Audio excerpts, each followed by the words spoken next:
Hey guys, Griffin Dahlberg here with Twin Cities Peppers. Happy Friday to you. Today is June 11th, 2020. I just wanted to go ahead and give kind of a brief introduction to my channel. I know in my first garden update on my YouTube page I had mentioned I was going to do a video, or that I had already put one up. I was planning on doing that and something happened to it. No excuses, but really I just wanted to kind of make up for that and give you guys an introduction to my channel and tell you guys kind of what we're going to be doing this season here at Twin Cities Peppers. As well as I mentioned in my first update video that I was going to talk to you guys about the living mulch that was on top of my pots. It's called cover crop. We'll get into that in a little bit, but first off I just wanted to kind of go through some things with you guys, let you guys know kind of what my channel is all about.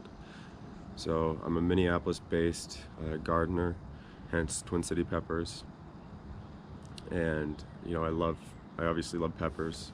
You know, peppers is in my name for my YouTube name, and I have a passion for growing peppers and you know everything that's spicy. You know, I really am an addict when it comes to spice, and that just kind of coupled well with my interest in gardening, and 4 years later, you know, I'm still gardening quite a bit, and one thing I believe in is organic gardening. Some of you guys might not do organic, but you guys can listen to what I'm doing here and see how my stuff's growing and kind of choose for yourself if you guys want to go organic. I'll show you guys some tips and tricks from you know pest management, feeding schedules, you know, trimming, beneficial insects, and you know compost teas. I'll do all that stuff for you guys on this channel, and I hope you guys follow along. So without further ado, let's go see the garden real quick, and I'm gonna let you guys know kind of what's on top of those pots. Hey guys, so if you watched my first update, all you guys have seen my garden. I just want to kind of go ahead and let you guys know what I have, what size pots these plants are in. So these first 5 here are all in 25-gallon pots. The last 10 over here, this is all going to be 15-gallon pots. The reason I do such large pots is for organic no-till. The most, you know, they recommend 15 gallons and up if you're going to do them in pots for just microbial life. You get a pretty large dry spot around the root ball in these fabric pots. So really you're effectively cutting the living matter of the soil.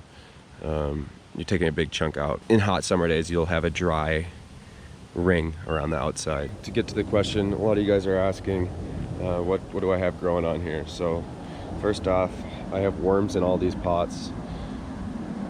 One second. Excuse me, Delta. Okay, so I have worms in all these pots.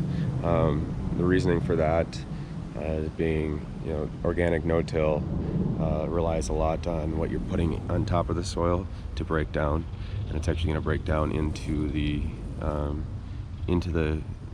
the soil. Getting to the main question here, what is all this stuff? So that's going to be our cover crop, and actually the straw that I bought actually had some grass seed in it, which is kind of annoying, but it helps to kind of hold down that layer of straw so it can break down and not blow away.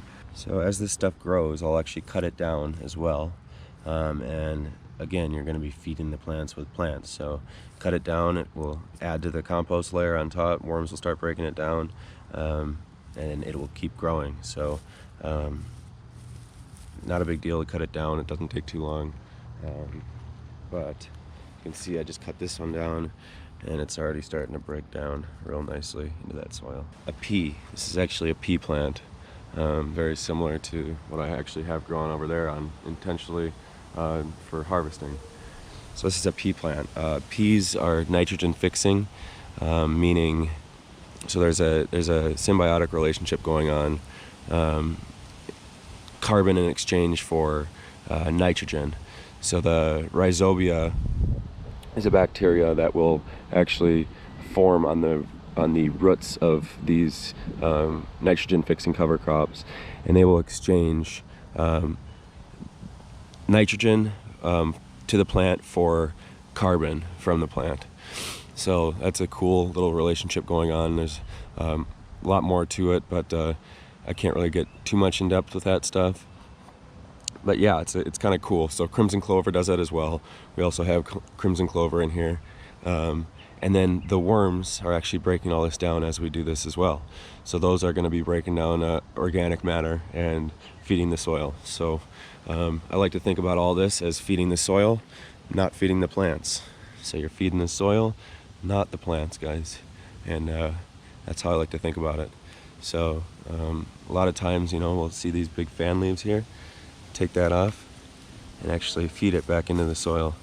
So you're feeding the plant with plants at the end of the day, which is kind of cool. So yeah, that's about all I got for cover cropping. But I hope you guys enjoyed and learned a little bit of something from this. And yeah, look on my channel here for the next update. Should be posted later today or tomorrow. So hope you guys are going to have a good weekend, and we'll talk to you guys soon.